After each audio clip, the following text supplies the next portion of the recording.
Puji Tuhan, shalom semuanya. Apa kabar saudara hari ini? Aman dalam lindungan Tuhan, dalam pemeliharaan Tuhan. Puji Tuhan. Baik, kita masih tetap dalam tema sepanjang bulan ini. Tema kita adalah pursuing holiness, mengejar kekudusan.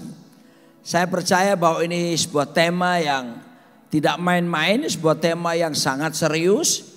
Sebuah tema yang sangat penting bagi setiap kita. Kenapa saudaraku dikasih Tuhan? Karena inilah sebetulnya kekudusan sebetulnya adalah merupakan karakter tertinggi dari Tuhan itu sendiri. Satu kali kami mengundang dosen sekolah Alkitab terkenal di Jakarta ini. Dan dosen tersebut adalah dosen senior yang memang lulusan dari luar negeri. Ketika diajak membahas tentang pursuing holiness ini, yang mengejutkan dosen itu berkata begini, sudah lama loh ya, saya tidak khotbah tentang kekudusan. Sudah lama ini. Saudara kasih Tuhan, saya harap bahwa setiap kita mengerti bahwa ini bukan kekudusan, bukan khotbah musiman ya. Kekudusan itu seharusnya menjadi gaya hidup setiap orang percaya. Nah, kita akan membaca bersama-sama. Satu ayat saja, tapi saya minta kita mengucapkannya, memperkatakannya. Ya, 1, 2, 3. Ibrani 12 ayat 14. Berusahalah hidup damai dengan semua orang dan kejarlah kekudusan. Sebab tanpa kekudusan tidak seorang pun akan melihat Tuhan. Kalimat ini disajikan dalam bentuk bahasa Inggris itu present continuous tense. Mengejar kekudusan itu berlaku untuk saat ini, besok, lusa dan seterusnya sepanjang hidup. Mengejar kekudusan ini tidak hanya berlaku pada waktu kita bertobat, di waktu yang lalu selesai. Oh tidak, dia harus berlaku terus menerus di dalam kehidupan setiap kita. Saudaraku dikasih Tuhan, kita nggak tahu loh. Kira-kira setahun lagi kita masih tinggal dalam kesucian enggak? 2 tahun lagi, 10 tahun lagi kita enggak ada yang tahu. Saudara, saya ingat ketika saya baru-baru bertobat, ada beberapa orang dan juga ketika saya baru-baru terlibat pelayanan, ada 2 teman dekat saya ya yang beranjak kita bertobat sama-sama, kurang lebih waktunya dan pelayanan bersama-sama di awal-awal kehidupan kekristenan. Beberapa tahun kemudian mereka telepon saya. Yang satu malah ketemu. Yang telepon tuh nangisnya. Sampai nangisnya itu terseduh-seduh. Loh kenapa kamu? Udah lama gak pernah kontak. Kok telepon aku, Roni tolong doakan. Apa yang bisa saya bantu? Aku jatuh. Loh jatuhmu gimana? Aku jatuh dalam perselingkuhan. Ketika reuni sekolah dia cerita. Reuni sekolah itu biasanya kan memang jarang diikuti pasangan. Ada ketentuan saudaraku supaya kalau reuni itu khususnya di sekolah saya ya datang sendirian gak usah bawa pasangan. Nah ini saudaraku. Rupanya terjadi pertemuan dengan teman lama, CLBK terjadi. Cinta lama bersemi kembali atau cinta lama belum kelar saudaraku. Dan begitu cepat prosesnya saudaraku. Langsung dak mereka hubungan suami istri. Waktu hubungan suami istri itu ya pasti seneng lah, kangen-kangenan. Tapi tahukah saudara dampak sesudah itu, dia menangis terseduh-seduh karena menyesali betapa bodohnya dia jatuh dalam dosa. Lalu saya berdoa supaya pemulihan terjadi. Contoh lagi yang lainnya, teman yang berbeda lagi tapi berangkat pertobatan kurang lebih bersama-sama. Kalau ini ketemu langsung. Dan ketemu langsung saudaraku betul-betul saya melihat wajahnya kusut dan betul-betul menangis terseduh-seduh juga. Saya tanya ada apa dengan kamu? Setelah sekian tahun tentunya ya, tidak ketemu. Roni aku sekarang tidak seperti dulu lagi. Kenapa kamu?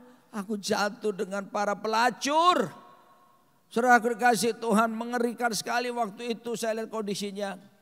Tapi kemudian dia mengambil keputusan untuk bertobat. Dan 2 teman saya ini yang pernah jatuh itu. Akhirnya sekarang hari ini saya temukan mereka semuanya kembali bangkit melayani Tuhan. Tapi ini yang saya mau lihat, saudara, ada jaminan loh. Kecuali kalau kita nggak jaga hidup kita sungguh-sungguh. So that's why tema ini penting sekali. Kejarlah kekudusan. Sebab tanpa kekudusan tidak ada satu orang yang bisa melihat Tuhan. Saudaraku dikasih Tuhan, kata asli daripada kekudusan digunakan kata Yunani hagiasmos. Kalau dalam bahasa Ibraninya kados. Kita ingat dulu pernah kita konser praise and worship. Kados. Di Bali waktu itu, di lembah pujian.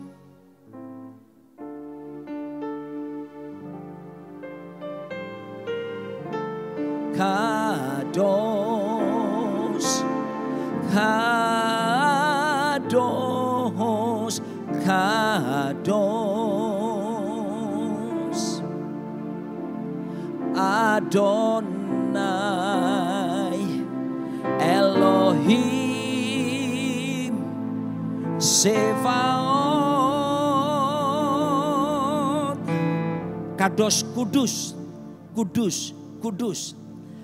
Artinya apa sih sebetulnya? Hagiasmos ya, atau hagios atau kados dalam bahasa Ibrani adalah dipisahkan dari gaya hidup dunia, dipisahkan dari pola hidup duniawi, dipisahkan dari kuasa dosa ini, tapi nggak berhenti dipisahkan tok, saudaraku ya. Harus melangkah yang berikutnya. Hagiasmos di sini kita kemudian dikhususkan hidup kita ini bagi Allah, bagi Tuhan.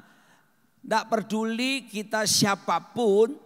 Karena konsep seringkali kita dipisahkan dari Allah itu oke, kita akui semuanya berlaku buat orang percaya. Dipisahkan dari dunia. Tetapi untuk dikhususkan bagi Allah, banyak orang berpikir itu hanya buat pendeta saja. Saya beritahu pada saudara, tidak ada ayat yang mendukung itu. Dikhususkan bagi Allah itu berlaku untuk semua kita. Siapapun saudara, saudara seorang bisnismen, saudara seorang karyawan, saudara seorang pelajar, ibu rumah tangga. Ketika kita mengambil keputusan percaya Yesus, bertobat, dan waktu itu terjadilah ada 3 tahap ya penyucian. Yang pertama kita mengalami yang disebut positional sanctification. Penyucian secara posisi. Roh kita tuh langsung diselamatkan, dikuduskan, dipulihkan sesungguhnya. Itulah disebut penyucian secara posisi. Dulu dikuasai oleh kerajaan kegelapan, sekarang dikuasai oleh kerajaan Kristus. Dulu dikuasai oleh iblis, sekarang dikuasai oleh Roh Kudus. Oke, tapi gak boleh berhenti di sini saudaraku ya. Banyak orang berkata, gua yang penting gua udah bertobat, gua udah dibaptis, udah kelar, udah beres. Bukan, oh no. Harus ada langkah selanjutnya disebut dengan progressive sanctification. Yaitu penyucian yang terus menerus. Di mana setiap hari hidup kita itu harus dalam fase baru. Pengejaran bukan harta, pengejaran bukan takhta. Pengejaran bukan seksualita, tapi pengejaran kita kepada yang disebut kekudusan. Nah ini proses yang berlangsung terus menerus. Kenapa? Waktu kita bertobat roh kita dipulihkan. Tapi jiwa kita belum. Pikiran, perasaan, kehendak kita itu butuh proses panjang. Nah saat-saat inilah dimana kita masih hidup. Disitulah peran penting betapa pikiran kita ini yang sebelumnya dulu. Pikiran yang penuh dengan kecemaran itu harus disucikan, harus dikuduskan. Mulai dilatih saudaraku supaya pikiran ini pikiran yang tertuju kepada Tuhan. Pikiran ini memikirkan perkara-perkara di atas. Pikiran ini ditundukkan dengan kehendak Tuhan. Perasaan kita juga begitu. Gak boleh sembarangan main baper-baperan, curhat-curhatan, mengikuti perasaan sendiri. Saya heran orang sekarang itu ketemu masalah sedikit curhatnya di mana? Sosial media. Rupanya sekarang itu peperangan not just only the spiritual warfare, peperangan rohani atau physical warfare, peperangan secara fisik. Ada peperangan baru sekarang ini yang disebut dengan social media warfare. Semua orang main curhat-curhatan aja. Ya, punya masalah dengan keluarga, curhatnya di sosial media. Yang ini yang menyedihkan. Punya masalah sama pendeta, sama gerejanya, seluruh dunia diumumkan saudaraku lewat sosial media. Mau saya kata kepada saudara, nggak bisa seperti itu. Kita mesti belajar menundukkan pikiran kita, perasaan, kehendak kita diselaraskan dengan firman. Ini proses yang terus berkelanjutan. baru nanti ada tahap yang terakhir namanya perfected sanctification. Penyucian secara sempurna. Kapan itu? Waktu kita ketemu dengan Tuhan. Disitulah saudaraku kita disempurnakan sepenuhnya bersama dengan Tuhan. Tapi sekarang kita wajib untuk mengejar kekudusan di dalam hidup setiap kita. Yang percaya berkata, coba kita baca prinsip yang pertama. Tapi ini sebelum saya tunjukkan prinsip, saya akan tunjukkan betapa pentingnya pengajaran tentang kekudusan ini ditegakkan terus menerus. Sebab Alkitab mengajarkan Tuhan Yesus itu Tuhan yang seimbang, ya. Allah kita Allah yang seimbang. Contoh, banyak orang sekarang menekankan God is love, which is good, which is true, right. Itu benar kan? Allah adalah kasih. Betul, 1 Yohanes 4 ayat 8 bilang. Tapi jangan lupa saudaraku, Ibrani 12 ayat 29 mengatakan dia juga api yang menghanguskan. Loh, jangan main-main, api yang menghanguskan. Bahkan Ibrani 10 berkata, ngeri benar bila jatuh ke dalam tangan Allah yang hidup. Mungkin khotbah hari ini membuat kita agak sedikit sesak nafas. Sehingga membuat nafasnya agak berat kalau ditarik. Tapi ini kebenaran saudaraku. Ini yang harus diberitakan. Oke, nah saya mau katakan kepada setiap kita saudaraku, itu jelas ya. Tuhan itu Tuhan yang penuh kasih. Tapi jangan lupa dia api yang menghanguskan. Oh, sekarang banyak anak muda suka pengajaran apa? Grace, kasih karunia. Saya setuju. Memang betul kita perlu anugerah. Tapi saya mau kata saudaraku, jangan cuma berhenti di anugerah. Mereka sekarang berkata begini, banyak anak muda, tapi di sini tidak ada ya, itu di kutub utara ya Jos ya. Mereka berkata begini, anugerah itu sekarang karena kita hidup dalam anugerah, udah gak melakukan hukum lagi. Udah gak perlu hukum lagi katanya. Hei, saya mau beritahu kepada setiap kita bahwa kasih karunia, anugerah diberikan bukan untuk meniadakan hukum. Tapi kasih karunia, anugerah diberikan justru memampukan kita untuk bisa melakukan hukum dan melakukan kebenaran. Yohanes 1 ayat 16 dengan jelas berkata bahwa Yesus datang itu dia datang membawa kasih karunia dan kebenaran. Jadi balance, seimbang. Saudaraku dikasih Tuhan ya. Apalagi 1 Yohanes 1 ayat 9 berkata Allah itu setia. Banyak orang berhenti di kata setianya. Betul, setia itu penting. Saudara terus mengikut Tuhan dengan setia penting. Setia ikut ibadah hari Minggu seperti ini terus penting. Tapi saya beritahu saudara, setia saja gak cukup. Saudara tahu ada sisi lain dari kesetiaan yang Tuhan inginkan. Tuhan itu juga adil. Amin saudaraku ya. Setia penting tapi juga harus berbuah. Ya, ini penting, saya harus ingatkan kembali supaya kita jangan tinggal dalam satu sisi. Nah, saya akan masuk kepada prinsip-prinsip kekudusan yang perlu kita ketahui bersama-sama. Next. Yang pertama, hanya Tuhan Yesus Kristus lah yang sanggup menguduskan setiap kita. Amin. Di luar ini tidak ada yang pernah bisa. Maaf. Saudara pun tidak akan bisa suci hanya karena lahir di kota Kudus, Jawa Tengah. Saudara pernah tinggal di Kudus sekalipun. Saudara kudus karena korban Kristus di atas kayu salib. Karena Yesus buat kita. Dan Alkitab memperingatkan dalam 1 Korintus 6. Tapi sebelumnya kita juga tidak bisa kudus. Orang Jawa bilang mutih. Mutih itu cuma makan serba putih. Nasi putih, bawang putih, ayam putih, enak padahal ya, hainan. Apalagi air putih, semua serba putih. Anda tidak mungkin kudus karena mutih. Anda juga tidak mungkin kudus karena bertapa. Ya, bertapa sendirian pergi ke goa tertentu. Tidak bisa. Kekudusan hanya terjadi lewat Yesus Kristus Tuhan kita. Sudah, tidak ada lagi. Ya, nah contohnya 1 Korintus 6 ayat 9 sampai 11. Ayat ini keras tapi ini penting untuk kita ketahui. Dikatakan janganlah sesat. Tunggu dulu. Sesat ini ada tanda serunya loh. Sesat. Banyak orang berpikir begitu dengan kata sesat. Orang berpikir pengajaran sesat. Khotbah yang sesat. Saudara tunggu dulu. Itu benar, itu semua sesat. tapi ada kesesatan yang banyak nggak disadari sama orang percaya. Bahkan mereka rutin pelayanan, mereka rutin ke gereja, mereka naik mimbar saudaraku. Mereka ternyata ada dalam kesesatan ketika apa? Pertama, orang cabul. Melayani tapi percabulan jalan terus, pornografi jalan terus. Mengumbar keinginan daging. Dengan berkata bahwa toh nanti kalau saya minta ampun Tuhan ampuni. Daud pun pernah jatuh minta ampun diampuni. Hati-hati loh saudara. Hati-hati sungguh. Penyembahan berhala, orang berzina. Ya. Berzina. Gini loh. Saudara pernah minum soft drink kan? Tidak usah sebutkan mereknya. Soft drink itu kalau sudah taruh di gelas, dia berbusa luar biasa. Ya, kenikmatan dosa seperti itu.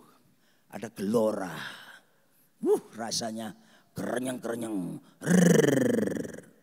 Biarin aja gelas itu, biarin aja di situ. Semalam aja biarin. Coba minum, hambar saudaraku. Itu yang saya temui. Banyak orang-orang yang datang kepada kami ketika mereka mengakui dosanya. Tidak ada yang gini, puji Tuhan saya telah berdosa Pak. Enak Pak, berzina itu ternyata mantap ya Pak ya. Kita laki-laki itu perlu sesekali melakukannya. Ternyata saya bukan sesekali kok Pak. Kalau kepingin ya saya lakukan gini. Tidak ada saudaraku, pengalaman saya 30 tahun lebih sebagai gembala dan melayani sebagai full timer. Mari saya beritahu, semua mereka datang dengan penyesalan yang menangis terseduh-seduh. Tapi buat saya lebih baik penyesalan selama hidup daripada nanti penyesalan di pengadilan yang akan datang. Saya harus beritahu pengadilan itu betul-betul ada loh saudara. 2 Korintus 5 ayat 10 menjelaskannya. Semua kita tanpa terkecuali termasuk saya pendeta. Nanti suatu hari akan ketemu pengadilan di mana pengadilan Kristus itu. Aduh ngeri saudaraku. Kita gak bisa bikin apa-apa lagi. Saya hari-hari ini suka nonton di YouTube itu short film AI. Film AI shortcut tapi judgment. Tentang pengadilan, tentang pengadilan yang akan datang. Aduh saya rajin nonton itu kenapa? Untuk ingatkan saya ini loh. Hati-hati. Beberapa contoh, saya buka saudara ya. Itu, misalnya YouTube saudara ketik aja. Short film AI tentang penghakiman. Banyak versi di sana.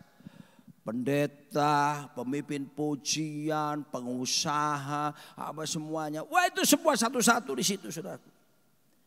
Dan mereka semua waktu di pengadilan itu mereka berkata, engkau tahu kan aku melayanimu. Engkau tahu aku banyak menyumbang buat pekerjaan Tuhan.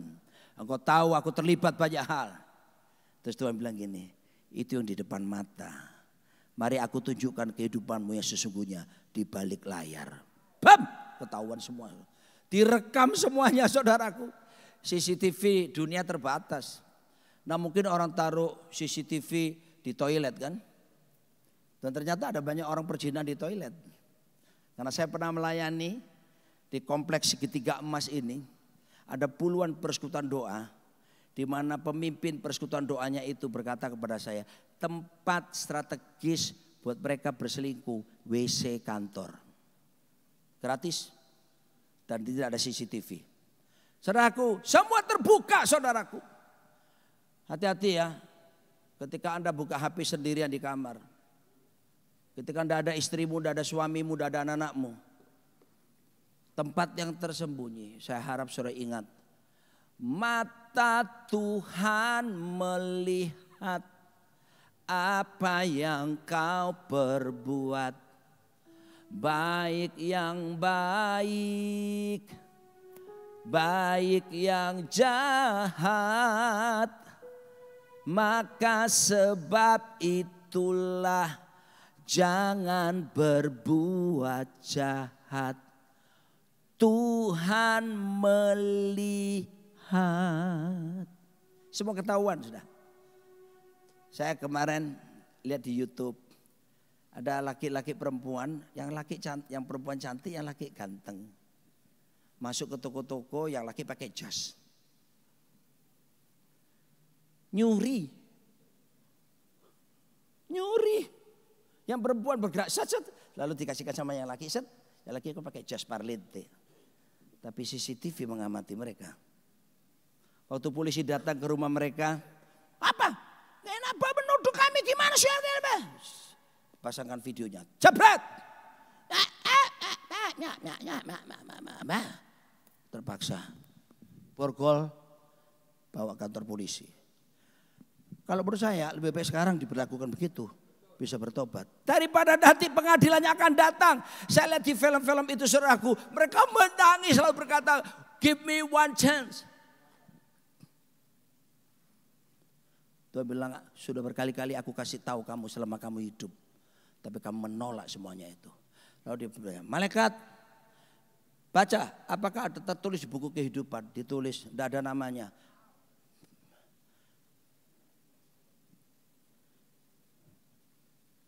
Mungkin tidak enak ya khotbah ini ya. Tapi inilah kebenaran. Buat saya lebih baik hari ini sudah menangis tersusu menyesali dosamu. Tapi saudara pengadilan akan datang. Saudara dibilang sama Tuhan. Aku tahu kamu memang jatuh. Tapi kamu hidup dalam pertobatan. Aku tahu kamu banyak kekurangan. Tapi kamu merendahkan diri mengaku kesalahanmu. Maka sabar setelah hambaku. Kamu masuk dalam kemuliaanku. Memerintah bersamaku. Terima kasih. 1 Korintus 6 ayat 9-11. Orang jadi yang sesat apa? Orang cabul, penyembah berhala, orang berzina, banci, orang pemburit. Pemburit ini LGBT. Orang yang menyukai sesama jenis. Tertulis di Alkitab. Para kaum gini ya, sekali lagi, saya kalau menyampaikan ini bukan benci atau menghina saudara yang punya kelainan menyukai sejenis.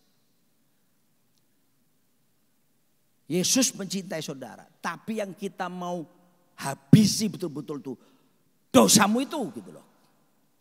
Tidak ada kompromi sudah.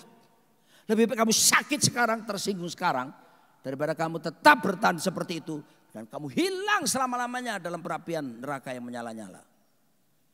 Saudara, 3 alasan utama yang sering dipakai oleh kaum LGBTIQ++. Dan saya belajar ini dari seorang dokter ahli biblical psychology, namanya Dr. Andi Wijaya dari kota Surabaya. Dia selesai studi dari Australia, mendalami tentang seksologi secara alkitabiah itu gimana. Dan ini informasi menarik buat Anda semua. Kaum LGBT mereka selalu 3 alasan. Kenapa kok mereka bisa terlibat dalam hubungan sejenis? 3 alasan yang dibawa dari berpuluh-puluh tahun. Alasan ini sebelum tahun 57, sebelum DSM dirubah, itu buku dasarnya daripada ilmu psikologi. Dulu di Amerika sebelum tahun 1957, di sana diakui bahwa yang disebut LGBT itu bukan kelainan jiwa. Kelainan jiwa, sorry. Sebelum 1957, LGBT itu dianggap kelainan jiwa. Problem psikologis. Tapi faktor politis terjadi di Amerika di mana mereka bergerak ke parlemen, mereka bergerak saudaraku ke pemerintahan, singkat cerita karena banyak anggota-anggota mereka itu terlibat dengan itu. Singkat cerita tahun 57 itu saudaraku DSM dirubah. Ini keputusan politis ini, bukan keputusan medis. Bahwasanya LGBT tidak lagi disebutkan sebagai kelainan jiwa. Dan hukum Amerika apalagi sekarang mengizinkan praktek itu ditegakkan. Oke, itulah Amerika. Tetapi mari saya beritahu sebelum tahun 57 bahkan sampai hari ini mereka mengatakan bahwa kami bisa begini ini karena 3 alasan. Yang pertama, saya sengaja sebut ini siapa tahu sudah punya teman, sudah punya keluarga atau apa yang pakai 3 alasan ini, sudah bisa jawab mengcounter mereka. Karena ini penemuan medis terkini. Yang pertama, mereka bilang apa? Struktur otak berbeda. Mari, ilmu kedokteran modern telah menjelaskan sekarang. Mana Ripka? Oh, ya tadi ada dokter Ripka, terus dokter Leroy mana? Oh di bawah, belakang. Kamu kalau saya salah, kamu tidak gitu ya, dokter ya. Alasan struktur otak. Sebelum tahun 57 tidak ada teknologi yang bisa membedah otak tanpa operasi. Sehingga waktu itu tidak bisa dibuktikan. Tapi sekarang Sudah banyak alat-alat saudaraku yang cuma ditaruh di beberapa titik di sini. Set. Langsung ketahuan di layar saudaraku. Ternyata hasilnya memutuskan bahwa struktur otak orang yang G dengan yang tidak sama. Jadi anggapan mereka pertama gugur. Bam. Yang kedua. Mereka berkata, oh ini faktor kelainan hormon. Ilmu kedokteran modern telah mengembangkan ilmu terapi hormonal. Dan terapi hormonal ini sudah dipraktekkan dan hasilnya betul-betul menolong mereka. Mereka yang perempuan terus ke laki-lakian itu bisa diterapi hormon akhirnya bisa kembali ke perempuanan. Mereka yang laki-laki ke zazu-zazuan. Kok heran saya banyak di tempat fitness maupun di salon-salon tuh kan. Angkat berat. Mas, ya. Aduh. Ternyata dengan terapi hormonal bisa sembuh. Terus ini dokter loh yang menjelaskan kepada saya, saudara. Ini yang ketiga. Yang ketiga mereka bilang apa? Masalah DNA, faktor bawaan. Oh saudaraku, ditelitilah oleh para dokter. Loh. Ternyata faktor bawaan itu misalnya kalau orang tuamu diabetes maka bisa ada kecenderungan diabetes juga. Betul kan? Istilahnya apa? Komorbid. Orang tua darah tinggi bisa ada kecenderungan. Tapi untuk G saudaraku sudah diteliti. Tidak ada faktor DNA. Tidak bisa. Karena orang tua atau kecenderungan. Tidak. Jadi alasannya cuma satu yang menyebabkan kenapa orang menyukai sama jenis. DOSA. Bukan DNA, dosa. Bertobat sungguh-sungguh. Dan kamu pasti sembuh. Sudah banyak contoh kok. Dan saya melayani mereka-mereka yang pernah terlibat dengan kelainan yang benar-benar lain ini. Dan Tuhan sembuhkan mereka pulih. Tapi dengan syarat sungguh-sungguh bertobat. Nah ini perhatikan ya. Harus putus del dari komunitas mereka yang lama. Kasih komunitas yang terbaru sekarang anak-anak Tuhan. Putusnya itu apa? Del. Do you know del? Total. Saudara tahu anjing apa namanya? Yang galak tuh? Pitbull sama satunya lagi Doberman. Itu kan aslinya ekornya panjang. Tapi kan kurang gagah. Sekarang sama penggemar anjing itu dipotong. Jadi kalau kita lagi main-main belakangnya bisa nyok onggok apa gini kayak tulang gini goyang-goyang. Putusnya itu del. Gak bisa enggak, kalau enggak sudahlah saya sudah menangani beberapa orang. Kalau enggak del kembali lagi ketemu temannya. Makanya saya bilang hapus semua WA dengan teman-teman. Hapus, kamu buat komitmen. Kalau kamu pengen sembuh, kalau enggak binasa kamu. Binasa kamu. Alkitab yang bilang ini. Firman Tuhan bilang. Pencuri, orang kikir, pemabuk, pemfitnah, penipu tidak akan mendapat bagian dalam kerajaan Allah. Jelas sudah. No excuse. Dan ini sekarang ini ya. Baca di ayat 1, 2, 3. Dan beberapa orang di antara kamu demikian dulu. Amin. Dulu. Tetapi kamu telah memberi dirimu disucikan. Kamu telah dikuduskan. Kamu telah dibenarkan. Dalam nama Tuhan Yesus Kristus dan dalam nama Roh Allah kita. Amin. Dulu Pak memang hidup saya seperti itu. Tapi sekarang saya telah disucikan. Saya dikuduskan. Tapi tetap mengejar kekudusan. Halo. Itu yang pertama. Yang kedua, next. Yang kedua adalah kekudusan adalah sifat dan karakter Allah. Wahyu 4 ayat 8 menjelaskan.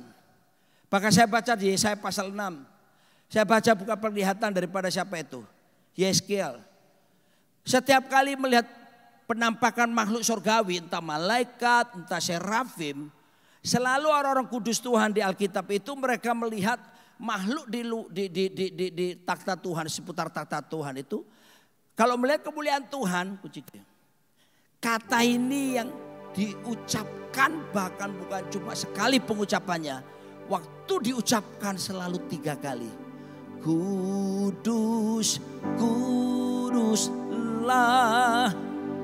kuduslah Tuhan, Allah semesta alam. Nyanyi dong.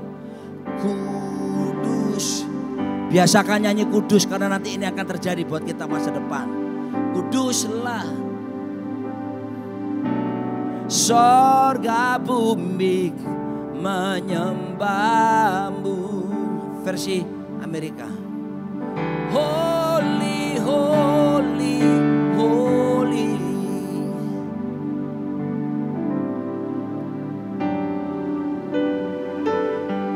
Tiga kali. Lagi.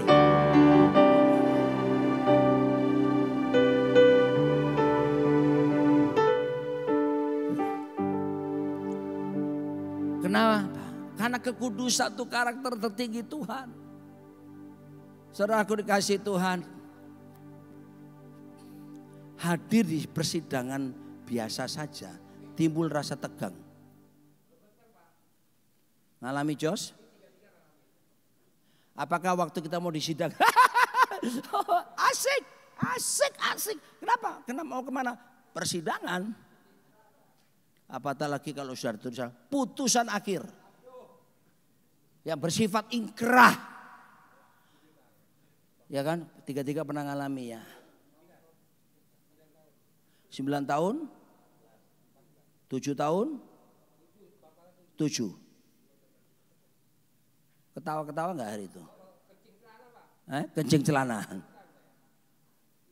Saudara, pengadilan dunia aja udah tegangnya. Saya harus beritahu nanti ada pengadilan yang akan datang. Tidak ada satu pun yang bisa tolerir. Ini hakim, siapa lagi? Jaksa, bisa kita sogok. Itu kan pernah ada mafia hukum yang di rumahnya ketemu uang sama emas hampir 1 triliun. Uang cashnya hampir 1 triliun. Belum apa? Emas batangan. Ya uang dolar toh. Dolar sama Singapura, Amerika, rupiah gitu. Saya seumur-umur tidak pernah lihat uang cash itu 1 triliun itu tidak pernah saudaraku. Lihatnya cuma di televisi waktu dia itu. Saudara, orang bisa disuap. Pengadilannya akan datang. Gak ada ampun sudah. Gak ada ampun. Karena dipasang CCTV-nya. Sudahlah lebih baik kita sekarang menangis terseduh-seduh. Menyesali dosa dan bertobat meninggalkannya. Sebab nanti sana ada kesempatan untuk memperbaiki saudaraku. Coba bayangkan sekarang, bayangkan aja. Hilang selama-lamanya dalam perapian yang menyala-nyala. Itu sebuah tempat yang sangat menyiksa saudara. Oke, kita lanjutkan lagi. Yang berikutnya, next. Ini masih prinsip ya. Kita ini dipanggil, semua kita loh. Untuk hidup kudus. Setiap kita tanpa terkecuali. 1 Petrus 1 ayat 16 menjelaskannya. Sebab ada tertulis kuduslah kamu.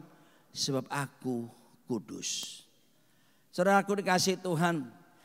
Panggilan kita, semua kita di sini bisa beda-beda dalam hal profesi. Saya dipanggil sebagai full time pastor. Dan jangan pernah Anda ikut jejak kami full time tanpa panggilan. Ya, Anda frustrasi betul nanti. Ya. Karena kan kita tidak boleh memperkaya diri kan. Betul gak saudaraku? Gak boleh ya. Dan ketentuan di gereja kita gak boleh pegang uang saudara. Saudara memberikan perpuluhan atau apa yang kemarin ada masuk berapa tuh perpuluhan 150 miliar itu. Langsung tadi saudara gini langsung lihat saya semua gini. Enggak lah. Mungkin one day ya. Kalaupun ada satu orang masuk kasih perpuluhan 150 miliar, saya tidak boleh pegang. Ada salah satu gereja besar di sini yang saya sering melayani di situ. Ya, sekarang ibadahnya hari Minggu itu 6 kali ibadah di gereja itu. Saya pernah melayani 6 kali ibadahnya. Itu dari pagi saya khotbah, malam tuh pulang kayak orang habis sunat saudara. Energi saudara. Pak Gembalanya itu teman saya. Dia cerita bahwa salah satu pengusaha mereka dari lebih 10.000 loh jemaatnya. Lebih 10.000 jemaatnya sekarang. Salah satu dari 10.000 pengusaha perpuluhannya itu tiap bulan 3 miliar. Baru satu. Makanya gereja di Jakarta ini kaya-kaya saudaraku ya. Saya pernah 10 tahun yang lalu saya pergi ke Mall of Indonesia. Karena saya tinggal di sana kan apartemen. Mau sewa bikin gereja GBI Rock. Waktu itu saya cuma kecil ya only 300 meter lah persegi. Ternyata pihak manajemen bilang gini, Pak kita menyediakan space bukan mallnya parkiran. Berapa? Cuma 300 meter persegi. Waktu itu 10 tahun yang lalu. 1 tahun 1 miliar. Untuk gereja. Untuk gereja. Untuk tarif yang lain berbeda. Terus Bapak harus bayar langsung 5 tahun. Cash 5 miliar. Mundurlah saya. Mundurlah. 5 miliar. Parkiran. Jadi belum renovasi sendiri. Berapa M lagi. Begitu selesai saudaraku saya mundur. Saya dapat kabar gereja lain masuk di situ. Untuk kapasitas 1.000 tempat duduk. 1.000 meter lebih. Waktu itu saya dengar 1 tahun 5 miliar. Dan mereka cash bayar langsung 25 miliar. Dan sekarang ada beberapa gereja di situ. Memang Jakarta kaya-kaya gerejanya. Saya ngomong gini bukannya iri loh ya, enggak loh ya. Cuma kalaupun nanti kita punya uang banyak. Jos Peter perpuluhannya paling tidak minimal 100 juta misalnya. Pak Agung diangkat seret.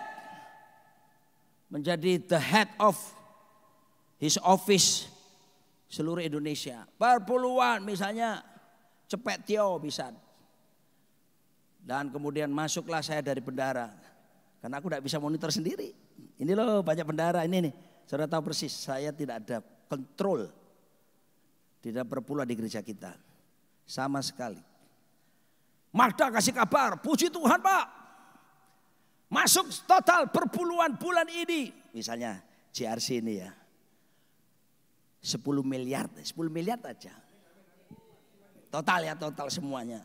Semuanya bayar perpuluhan. Karena saya cek laporan. Yang mengembalikan perpuluhan gereja ini cuma 20% jemaat. Dan itu pun dari 20% belum tentu mengembalikan dengan benar. Yang penting ada dana perpuluhan. Menurut mereka, I don't know why. Enggak kok, tenanglah saat saya enggak curhat. Saya cuma prihatin. Kalaupun perpuluhan kita besar saudaraku, saya enggak punya hak untuk pegang. Karena Pak Arifin menetapkan garis keras. Hah? No. Kita bantu. Cukup digaji tiap bulan. Ya sudah. Saya bersyukur untuk Pak Arifin yang memberi pelajaran ketegasan. Nah, saya bisa bayangkan. Kalau seandainya dari dulu waktu awal saya datang ke Jakarta. Semua perpuluhan saya pegang, saya atur sendiri. Saya sudah pakai Alphard. Saya sudah pakai Mercedes mobil saya saudaraku. Sungguh.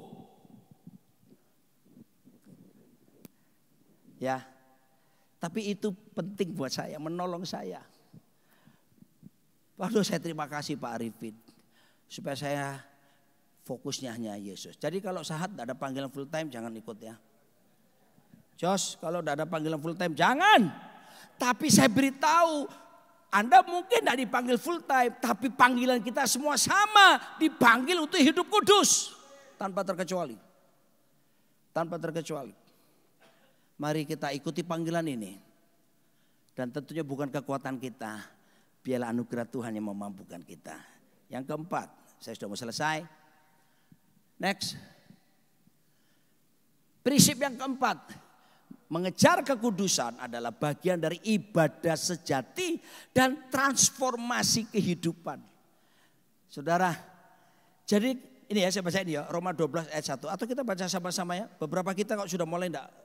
Ada saya lihat wajah-wajah yang suka nunduk, ngetik-ngetik HP. Saya khawatir itu bukan ngetik HP, ngetik khotbah saya.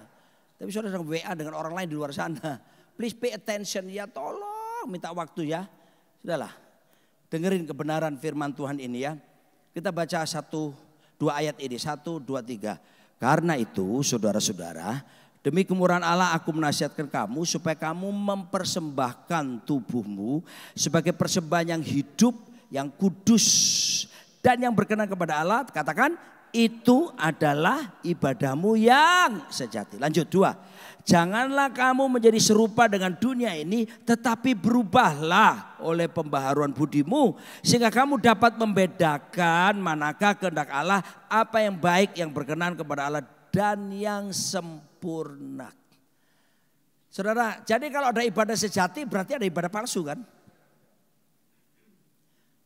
Saudara suka enggak terima kepalsuan? Jos, satu hari seorang gadis datang kepadamu. Mainkan romantis. Cantiknya setara dengan Song Hye Kyo.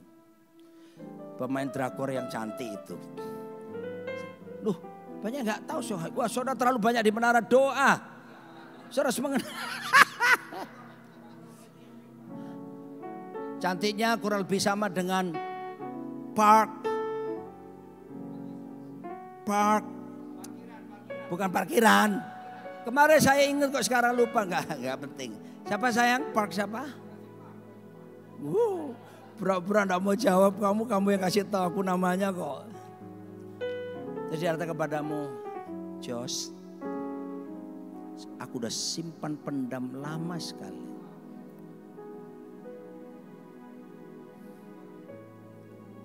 Tunggu dulu.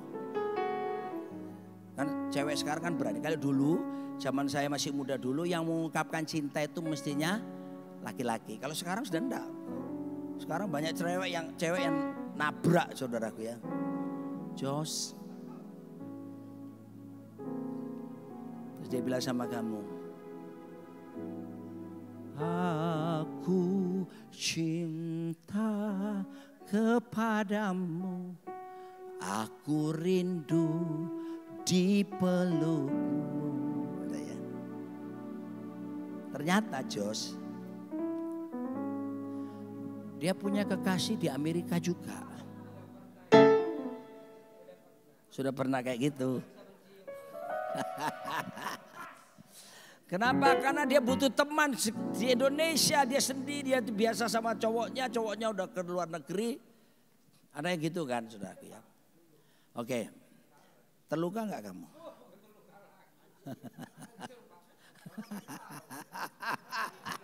Iya ya, makanya aku kasih ilustrasi kamu karena aku tahu kisahmu.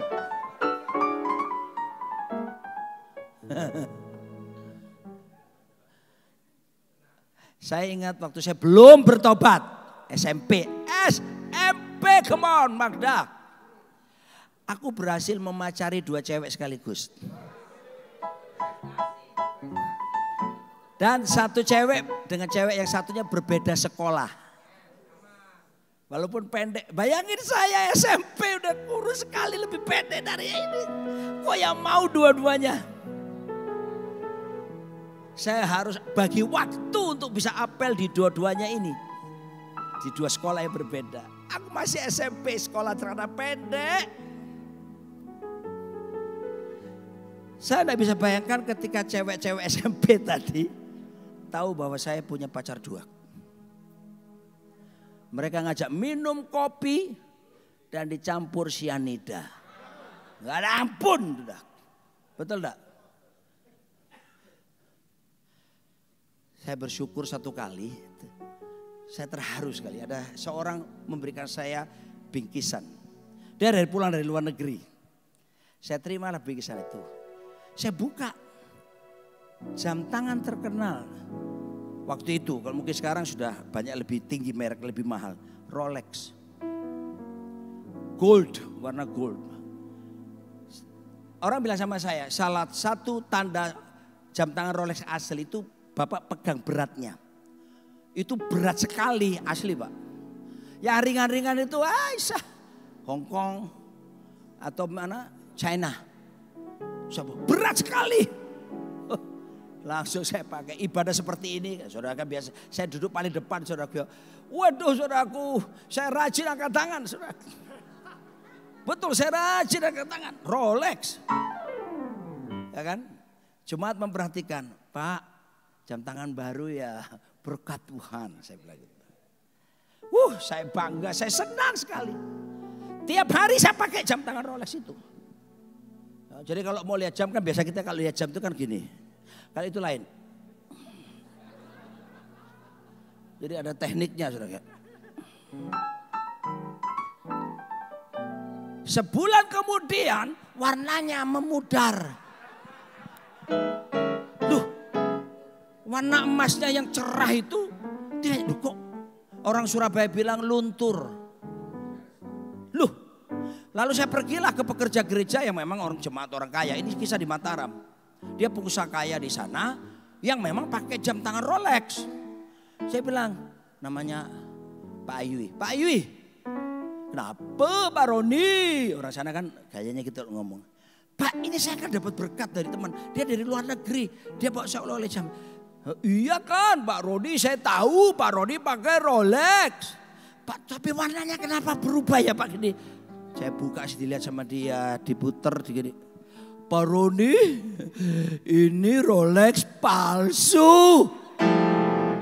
Langsung nyala kau, hai pembuat kejahatan. Aku tidak pernah kenal kamu, saya gitu kan saudaraku. Nah, saya tidak tahu di mana waktu itu jam tangannya sayang. Pokoknya saya buang sudah. Kepalsuan itu hati-hati loh saudara. Memilukan. Tunggu ya. Saya khotbah gini bukan berarti saya mau minta sama saudara Rolex loh ya. Jangan salah loh ya. Saya cuma mengisahkan saya punya pengalaman mengalami hal seperti itu. Tapi pelajaran penting buat saya. Sejak hari itu saya bilang sama istri saya. Jangan pernah kita beli barang-barang yang palsu. 1. 2, jangan pernah kasih orang barang palsu. Mendingan murah tapi asli. Daripada kelihatan asli tapi palsu. Harga murah. Jadi sekarang saya usahakan semuanya yang saya kenakan ini palsu. Asli. Jos, ini bukti jemaati suka melihat kesalahan gembala. Salah sebut satu kata aja sudah. Wah! Aku cuma ngetes. Betul saudara. Mari cek lemari pakaianmu, cek barang-barangmu di rumah. Yang palsu-palsu buang aja. Sungguh. Saya mengajak saudara melatih keaslian sekarang. Melatih kemurnian. Loh, ini loh. Dikatakan kalau ada ibadah sejati, berarti ada ibadah palsu kan? Coba jawab. Halo, saudara. Kalau ada ibadah sejati, tandanya mempersembahkan tubuh kepada Tuhan, berarti ada ibadah palsu gak? Ibadah palsu ibadah yang bagaimana? Menurut kamu Deki gimana? Ya, ibadah pura-pura. Ibadah pura-pura. Kalau konteks ayat ini? Ya tidak sesuai itu. Ya, betul juga ya tidak sesuai itu. Tidak sesuai dengan tidak mempersembahkan tubuhnya. Pak caranya gimana? Sekarang saya pernah memikirkan soal ayat ini, saya menemukan jawabannya. Apa gunanya saya khotbah-khotbah di sini? Tapi mata saya masih suka pornografi. Apa gunanya saya khotbah-khotbah di sini? Tapi saya masih berbohong terus. Apa gunanya? Makanya kita mesti melatih diri untuk kita mengejar kekudusan itu. Tinggalkan semua yang walaupun kelihatannya keren di mata dunia ini, yang membuat saudara merasa saudara lebih tinggi statusmu dari orang lain karena saudara memiliki mungkin kekayaan atau tabungan lebih besar atau apapun lebih besar. Tapi ketika saudara sadar bahwa itu tidak di dalam kebenaran. Karena kita seringkali mengejar prestise kita. Berapa banyak kita merasa kalau kita punya sesuatu yang mewah itu, kita merasa lebih unggul daripada orang lain. Buang segala kepalsuan. Amin. Dan yang terakhir sekarang kita sambil bangkit berdiri deh. Supaya sudah tahu saya sudah selesai. Syarat masuk dalam kerajaan Allah adalah hidup dalam kekudusan. Syarat masuk, kurang satu kata di situ, mutlak. Mutlak. Efesus 5 ayat 5 berkata tidak ada orang sundal, orang cemar, orang serakah yang mendapat bagian dalam kerajaan Kristus dan Allah. Kalau tadi itu orang kikir sebelumnya. Aduh, saya pernah ketemu orang saudaraku, pewelitnya minta ampun. Aduh saudaraku. Kalau Anda membiarkan milik Anda sebatas genggaman Anda, maka Tuhan akan membiarkan milik Anda sebatas genggaman Anda. Tapi kalau Anda mulai melepaskan berkat, Saudara tolong janda-janda dalam kesusahan, khususnya janda tua. Saudara tolong orang-orang yang tidak mampu pendidikan.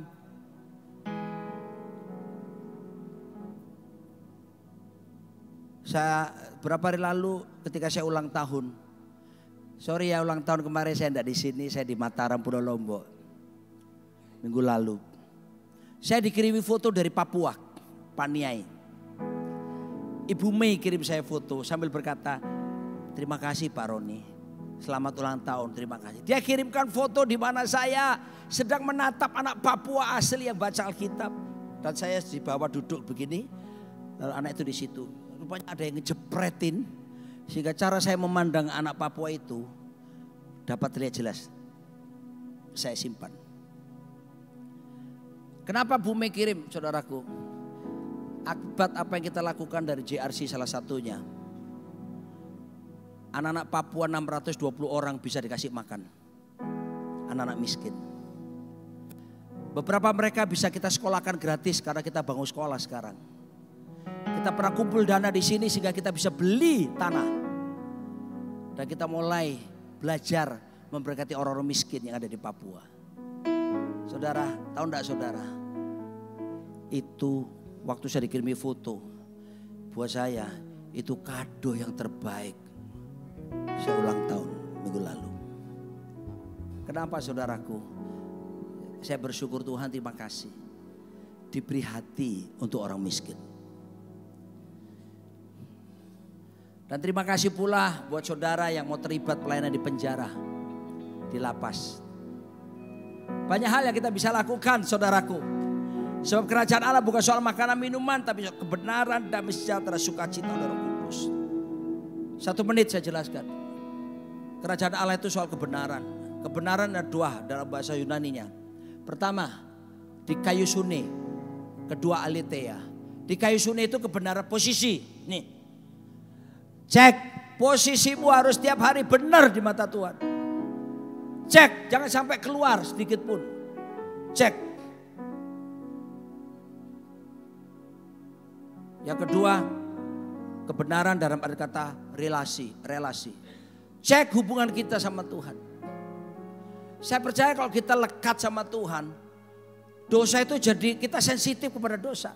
Dosa itu kayak benda asing yang masuk ke mata kita. Pernah saudara kelilipan?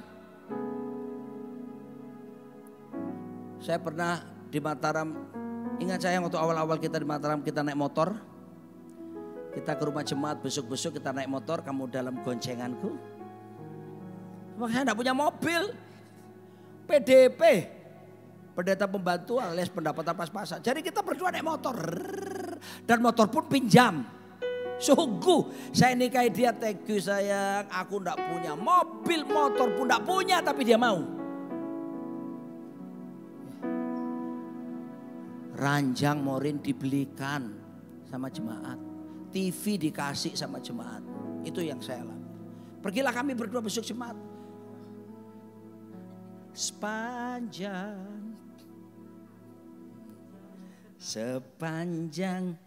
jalan Mataram kita berboncengan motor.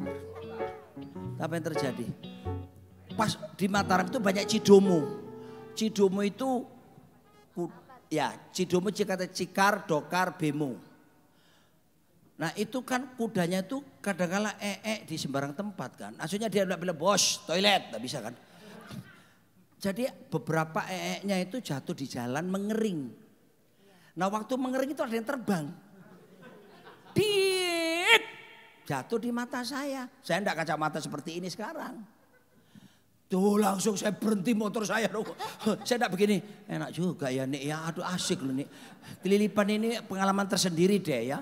Seumur umur baru ini kali. Saya berhenti langsung dari motor saya. Langsung kemudian saya turun. Saya bilang saya tolong. Tiup. Dia langsung ambil. Dia memanggil segala kekuatan. Dia tiup mata saya. Masih pedes, perih. Lihat, ada nggak? Ada. Oh ada. Kelihatan. Air mata keluar banyak saudaraku. Dan ternyata sudah keluar. Kami lanjutkan. Sepanjang jalan Mataram kami berboncengan motor. Dengar saudara. Kalau kamu punya kelekatan hubungan, dosa itu seperti benda asing di matamu. Jadi kalau hari ini kamu telah melakukannya, cek hubunganmu sama Tuhan. Cek posisimu sama Tuhan. Oh saya rajin ke gereja, tidak menjamin. Tidak menjamin. So kita akan doa sebentar. Kalau masih ada hal-hal yang tersembunyi, beresin sekarang. Nangiso sekarang lebih baik dan bertangisannya akan datang. Tapi sudah ada kesempatan untuk berubah lagi.